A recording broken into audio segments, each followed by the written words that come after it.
ეს გულისხმობის ვებგვერდია გადაცემა ფლიპკამერა. ჟურნალისტური ეთიკის ქარტია რეგიონებში სამუდამო გასვლას აწყობს. ისინი დღეს ოზურგეთის საზოგადოებას შეხვდნენ, თუ რას ემსახურებოდა მოქალაქეებთან მათი უშუალო შეხვედრა და რა საჭიროება იყო კონკრეტული მექანიზმის შექმნაში. ამ საკითხებზე დღეს ჩვენი გადაცემის სტუმარი ეთიკის ქარტიის აღმასრულებელი დირექტორი ქალბატონი თამარ კვარზაია ისაუბრებს. მოგესალმებით ქალბატონო თამარ, მადლობას გადაგიხდით, რომ ჩვენ გადაცემას სტუმრობთ. მოდით პირველად იქედან დავიწყოთ, რა მიზნითაც თქვენ გასვლებს აწარმოებთ რეგიონებში, რას ემსახურება ეს გასვლები, რა მიზნები გაქვთ? დიდი მადლობა მოწვევისთვის, მივესალმებით თქვენს მაყურებელს.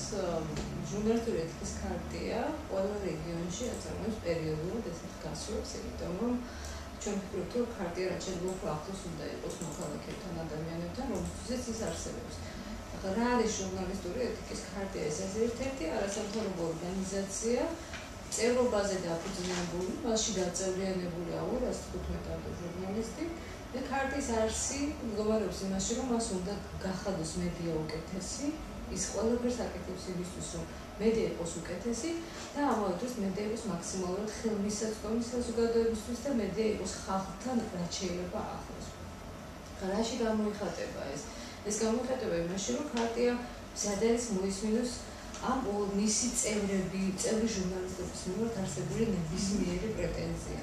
ეს არის რაღაც ქარტიაში მომუშავე ადამიანების გადაწყვეტილება. ეს არის იმ ადამიანების გადაწყვეტილება, ვინც მოაწერა ქარტიას ხელი.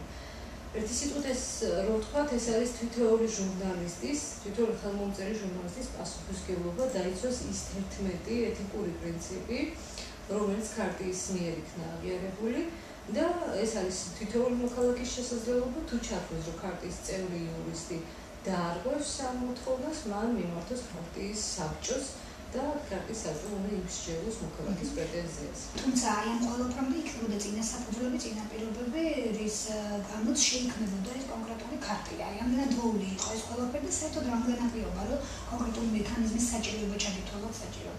დიახ, ეს ძალიან მნიშვნელოვანი შეკითხვა, იმიტომ რომ წლების განმავლობაში იდგა საკითხი და დგას დღესაც ქარტიის საზოგადოებაში იმასთან დაკავშირებით, რომ რამდენად კარგად მუშაობს მედია, რამდენად ობიექტურია, რამდენად ეთიკურია და ასე შემდეგ და ასე შემდეგ. ერთი რამ არის უზენაესი და აღიარებული საქართველოში, რომ გამოხატვის თავისუფლება, ეს არის დაცული და კარგი კანონმდებლობა გამოხატვის თავისუფლების დაცვასთან დაკავშირებით. თუმცა გამოხატვის თავისუფლების უფლება, რა თქმა უნდა, გულისხმობს გარკვეულ მოვალეობებს და პასუხისმგებლობებს, რაც აუცილებლად უნდა გააჩნდეს მედიას. აი ზღვარი საქართველოს მედიაში მოვალეობებსა და პასუხისმგებლობას შორის და იმ დიდ გამოხატვის თავისუფლებას შორის დაირღვა და დარღვეულია და ეს რა თქმა უნდა პრობლემას წარმოადგენს.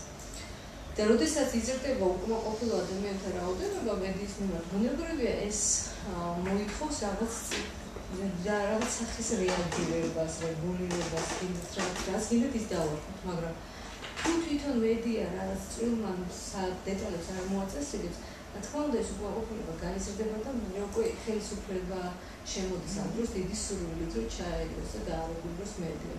ქარტიის როლი და ფუნქციაც ის არის, რომ რაც შეიძლება მეტად შეუწყოს თვითრეგულირებას ხელი, ანუ თვითონ თქვას მედიამ, რომ მე ამას ვარღვევ, მე შემეშალა კი ბატონო შემდგარ ბოდიში მოვიხატე და ასე შემდეგ. თუმცა კანონით აი რა განსხვავებაა, ხო?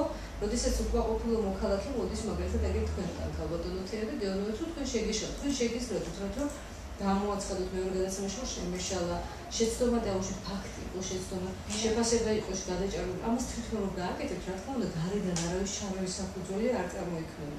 და არავინ არ გავალდებულებთ ბოდიშის მოხდეს, მაგრამ თუ თქვენ შინაგანად გაქვთ განცდა, რომ იმდენად შეგეშალოთ მოქალაქისთან, თქვენ მოიხდით ბოდიშს, ეს ძალიან კარგი ჟესტი და ეთიკური. მაგრამ სახელმწიფო რატომ მოყვა ეს მაგალითი, მაგრამ ხელისუფლება ვერ ჩაერევა. მაგალითად კანონი არავითარ შემთხვევაში არ დაგავალდებულებთ ბოდიშის მოხდეს. განსხვავება ეს არის, იმიტომ რომ კანონით არ შეიძლება თუნდაც ცილის წამების ფაქტის დადგენის შემთხვევაში ჟურნალისტს დაავალოს ბოდიშის მოხდა, იმიტომ რომ ეს ბოდიშის მოხდა აიძულება ადამიანს წახვიდეს ეს. ან ეს არის კონტროლის რაღაც მკაცრი მექანიზმი, რომელსაც შეიძლება შეაშინოს ჟურნალისტი. არავის არ შეთქვა ეს არის უბრალოდ ალბათ მითითება იმ გონივრული ბალანსის დაცვისთვის, რაც არ მოვა კონფლიქტში გამოხატვის თავისუფლებასა და სხვისი უფლებების დაცვასთან. რა თქმა უნდა, არავითარ შემთხვევაში ეს არ არის კონტროლი, ეს არის ზეწოლა. ეს არის დიალოგი მედიასა და საზოგადოების შორის, იმიტომ რომ მედია უნდა ესმოდეს იმ ადამიანებს, ვისაც ის ემსახურება, იმიტომ რომ მედია ის არის მეოთხე ხელისუფლება. ის მას აქვს პრეტენზია, რომ ის დაბალანსებულ, ობიექტურ, დროულ ინფორმაციას აწვდის საზოგადოებას და აქვს პრეტენზია, რომ ის ყველაზე უკეთ აწვდის ინფორმაციას საზოგადოებას და ამ დროს, როდესაც საზოგადოებას პრეტენზია უჩნდება იმ საზოგადოებას, რომლის მოცვისას მსახურობს მედია საშუალებები, რა თქმა უნდა, მათ უნდა მოусმინდეს. ეს ხელშეუწყოს მათ განვითარებას, თუნდაც მათ ბიზნესს, იმიტომ რომ თუ ჩვენ ვაბრძნებთ ადამიანებს, რომ მათ ვუსმენთ, რა თქმა უნდა, ისინი ჩვენს მოვისმენენ და მათ მეტი ნდობა ექნება ჩვენს მიმართ. ეს ბიზნესი მხოლოდ შეუწყობს მას. ფაქტი არის, რომ მედიის განვითარებაში განსაკუთრებული როლი სწორედ აქტიურ საზოგადოებას უჭირავს. მედიის როლი არის თავისთავად მათი ინფორმირებულობა და განათლების, ანუ ცნობიერების ამაღლებაზე ზრუნვა, მაგრამ საზოგადოების დაკვეთა ეს ალბათ მედიისთვის ძალიან მნიშვნელოვანი არის, რომ ვიცოდეთ ზუსტად რა კუთხით ვითარდებოდა და რა კუთხით არის საჭირო, რომ წავიდეთ, რომ თუნდაც ვიყოთ გამტარუნარიანები, თუნდაც ვიყოთ მოთხოვნადები. აი ამ შემთხვევაში ეთიკის ქარტია რამდენად მუშაობს საზოგადოების აქტიურობაზე, რამდენად არის ეს საზოგადოებისთვის ძალიან კარგი მაგალითი, რომ მან აკონტროლოს მედია. ჩვენ ზუსტად ამ შეხვედრებით ვცდილობთ, ანუ ჩვენ შეხვედრებზე არ ყავს მიწვეული ვიღაც კონკრეტული ჯგუფის ადამიანი. ვცდილობთ, რომ ყველა ადამიანი მოვიდეს ამაზე. ნებისმიერი პროფესიის, ნებისმიერი სამსახურის მუშევარი, პენსიონერი, იმიტომ რომ ეს მედია ვიცით, რომ ყველასთვის არის და ჩვენ გსურს, რომ ყველამ დაინახოს, რომ ზუსტად მათი თითოეული მათგანის აზრი ძალიან მნიშვნელოვანია იმ 215 ხას უსწორ იმ 215 ჟურნალისტისთვის, რომელიც გაწევრიანებულია ქარტიაში, რომლებსაც თქვეს, რომ ჩვენ ამ პრინციპებს ვიცავთ. ეს რომ ვთქვათ, ეს არის ამ 215 ჟურნალისტის ხარისხის ნიშანი. და მე საჩუარი რომ შემოვა განცხადება, რომელმის წინააღმდეგ ეს იმას არ ნიშნავს, რომ ის ამ ხარისხის არ ყავს და პრინციპულად არა, ეს არის შეცდომა, რომელიც ყველას მოგდის ცხოვრებაში და ასევე რა თქმა უნდა მედიას მოვა იმ რთული რეჟიმიდან გამომდინარე, რომელშიც მას უწევს ცხოვრება და მუშაობა. ამიტომ არავითარ შემთხვევაში არავის მიერ არ უნდა იქნეს გაგებული ისე, რომ თითქოს ქარტიაში შემოსული განცხადება, თქვათ უკმაყოფილო განცხადება, რომელიმე ჩვენი წევრის მიმართ არის რაღაც აუცილებლად უარყოფითი მოვლენა ან რაღაც. ეს არის დიალოგი, იმიტომ რომ ჩვენ არათუ მედიას საშუალებით ჩვენ თუ ვაცნობიერებთ იმას, რომ რა რთულ პირობებში უწევს მედიას ცხოვრება და მუშაობა, მაშინ ჩვენთვის ძალიან გასაგები უნდა იყოს ის, რომ ისინი შეცდომებს დაუშვებენ და ასევე ჟურნალისტისთვის უნდა იყოს გასაგები ის, რომ მან შეცდომა დაუშვა და ამის გამოსწორების შესაძლებლობა ყოველთვის არის. ანუ პროფესიული განვითარებისთვის ეს ალბათ ერთნაირად მნიშვნელოვანი არის ჟურნალისტისთვის და უკეთესი ინფორმაციის მიღებისთვის ძალიან მნიშვნელოვანია. რა თქმა უნდა, ეს არის პროცესი, ურთიერთკავშირია, აქ არ არის ზემდგომი კონტროლი, ეს არის ურთიერთკავშირი და ინფორმაციების გაცვლა. ანუ ნიშნავს რა ეს ერთგვარად თუნდაც გასაგებია, რომ მედიასა და საზოგადოების შორის ბარიერი არ უნდა არსებობდეს, მაგრამ არის რიგი შემთხვევებისა, როდესაც საზოგადოება და მედია რაღაც ინტერესებში შეიძლება ცდება ერთმანეთს. ანუ ამ შემთხვევაში სიახლოვისთვის ის რამდენად არის ძალიან მნიშვნელოვანიც და გადამწყვეტი როლის შემსრულებელი. კონკრეტულად დაცდენაში რას გულისხმობთ არ ვიცი, მაგრამ ხშირია, როდესაც იმაზე როცა მოქალაქეები ამბობენ, რომ მე ვერყოლობ ხშირ შემთხვევაში მედიაში აი იმ შინაარსის წერილებს, რაც მე ძალიან მაინტერესებს. ამ შემთხვევაში ეს არის ხო, ესეც კომუნიკაციის სფეროა, აქ უკვე შეუძლებელია რაღაც კონკრეტულ თქვათ საჭიროებს და განსხვავებულ მოქალაქეები ამ დროს აქტიურები უნდა იყოს. აი თავდაპირველად შეიძლება თუ არა ეთიკის ქარტია მამუშავს რაიმე მექანიზმები იმ კუთხით, რომ აქტიურები გახდნენ მოქალაქეები და რაც შეიძლება მეტი მომართული იყოს თქვენზე. ამ მიმართულებით ეთიკის ქარტის ერთადერთი ფუნქცია არის ის, რომ რაც შეიძლება მეტი ინფორმაცია მიაწოდოს თავისი არსებობის შესახებ, იმ მექანიზმების შესახებ, თუ როგორ შეიძლება მოქალაქეებმა იაქტიურონ. და ჩვენთან ქარტიაში რომ შემოიტანო განცხადება თქვათ რაღაც საკითხზე, რაც მათ არ მოუსწროთ, იგივე ამ გადაცემას რომ ნახავენ და თუ ჩათვლენ რომ რაღაც სუბიექტურია, რაღაც არასწორად ვილაპარაკეთ და ასე შემდეგ, თუ სულთ ეს მარტივ განცხადება შეუძლიათ შემოიტანონ განცხადება 11 პრინციპი ჩვენს ვებგვერდებს თუ არა და შეუძლიათ დამირეკონ ტელეფონზე და ქარტიის ოფისში დარეკონ ტელეფონზე და იკითხონ როგორ უნდა დაიწეროს ეს განცხადება, ჩვენ ყველანაირად ხელშეუწყობთ, მაგრამ ეს არ არის რთული ფორმა, მთავარი ამ ადამიანებმა მოგმართონ. მე როგორ მოვახერხებთ იმას, რომ ზოლა დავაწეროთ თუნდაც განცხადება და არ შეეშინდეთ იმისი, რომ რაღაცა არ იციან. ამიტომაც ყოველთვის არ შეიზღუდონ თავი და ყოველთვის თავით უკმაყოფილებ, შეუძლია სატელეფონო ზარეთაც გამოხატონ, როდესაც რომელიმე წევრი ჟურნალისტის რაღაც საქმიანობა არ მოეწონებათ, იმიტომ რომ ქარტის მხრიდან ამას ნებისმიერ შემთხვევაში მოყვება რეაგირება. რაც შეეხება სხვა საშუალებებს, იმიტომ რომ ვიცით, რომ ქვეყანაში 215 კი არა, გაცილებით მეტი ჟურნალისტია, სამწუხაროდ ქარტიას არ წევრობენ დიდი ტელეკომპანიების წარმომადგენელი ჟურნალისტები დიახ, ხალხად რუსთავი, იმედი, საზოგადოებრივი მოძრაობა ასე შემდეგ. და რას ვაკეთებ ამ დროს და რას ვთავაზობ ჩვენ ამ დროს მოქალაქეებს? ვინმე იცოდნენ, თითოეული მოქალაქე მიცოდეს ის, რომ არსებობს ისეთი მაუწყებლობათა ქცევის კოდექსი, რომელიც გაცილებით უფრო მკაცრი დოკუმენტია, ვიდრე ჟურნალისტური ეთიკის ქარტია და ის 11 პრინციპი.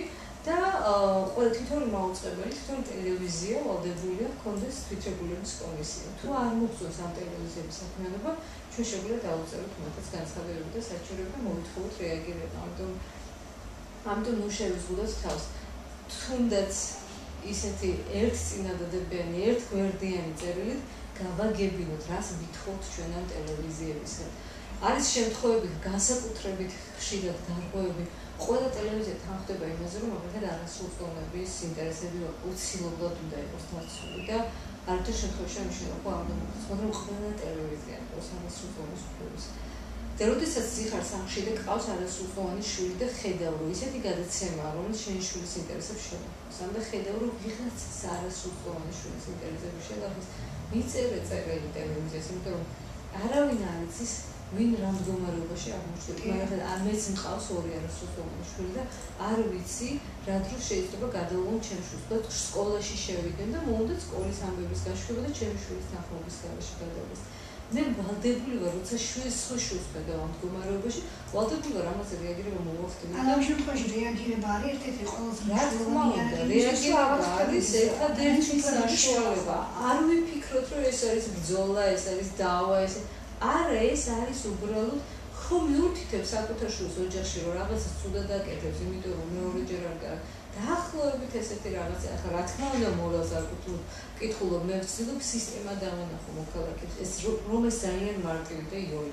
ქალბატონთან, აი ყველაზე ხშირად რა ეთიკური დარღვევების შესახებ მოგმართავენ მკითხველები, ჩვეულებრივი მოქალაქეები, რამდენად სწორად ხედავენ ისინი შეცდომას? სიზუსტე ჩვენს შემთხვევაში ქარტიაში ძირითადად მოდის განცხადებები, რომლებიც ფაქტების სიზუსტეს ეხება, ოჯახური ცხოვრების ხელშეუხებლობას ეხება. მახსოვს ერთი ძალიან ისეთი მნიშვნელოვანი საქმე იყო, ეხებოდა გაზეთ Prime Times და